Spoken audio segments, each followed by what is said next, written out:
د چین د سوشوان د پړانګانو ژوبڼ کې د ډېرې ګرمۍ له کبله د دې ځای مسؤلین دې ته اړ شوي دي ترڅو پړانګان له قفسه بهر راوباسي او د ژوبڼ یوه برخه هم د نندارچیانو پر مخ وتړي. د پړانګانو په دې ساتنځای کې 140 پړانګان ساتل کیږي چې په ورځ کې 3 ځلې نندارچیان ترې لیدنه کوي او نور وخت هغوی په دې ځای کې په آزاده فضا کې سره لوبې کوي او دې خوا او هغه خوا ګرځي. نو لکه څرنګه چې تاسو یې هم وینئ، اوس د ګرمۍ په وجې په ورځ کې یو ځلې نندارچیان په تړلو موټرو کې د هغوی نه لیدنه کوي. په ډنمارک کې یو عجیبه شانتې رستوران هم زما پام ځان ته ور وګرځاوه. دا رستوران چې د پخواني کرین په سر جوړ شوی دی 3 پوړیزه دی او د پورتني پوړیزې د ښار ښکلا له ورایه ښکاري. دا کرین له 80 کلو را په دې خوا د ښار په یوه څنډه کې ولاړو او ترې کار نه اخیستل کېده.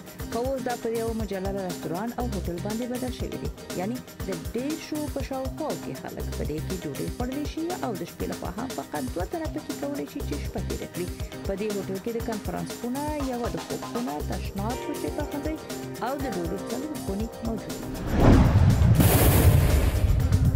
د چین د بېشتان په صحرایي پارک کې هم د 100 نه ډېر پیلوټانو 22 غازي بالونه هوا ته پورته کړل او په دې ډول سره د بالونونو کلني جشن لمانځنه وکړه. دا 22 کاله کېږي چې په بیژان سیمه کې د بالونو سیمه ییز جشن ترسره کېږي چې بیا نه یوازې د غازي بالونو په واسطه خلک د ښار د ښکلا نه خوند اخلي، بلکې لرې د غرو له سرونو نه ځانونه د وزر لرونکو بادبانو په ذریعه کتر اچوي او د سیمې ښکلا نه خوند اخلي. لکه څرنګه چې مو یاده کړه، هر کال دا جشن په اوړي کې ترسره کېږي او د اګست د میاشتې تر 15 نیټې پورې دوام کوي.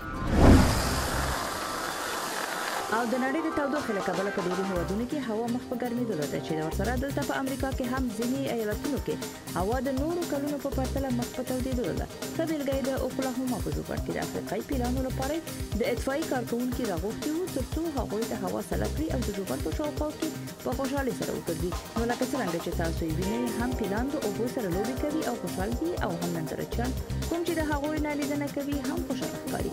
په دې وروستیو کې افریقایي پیلان هم د نړۍ د کامیابو حیواناتو په ډله کې راځي، ځکه چې ډېر ځلې هغوی د عاج په خاطر ښکار کېږي.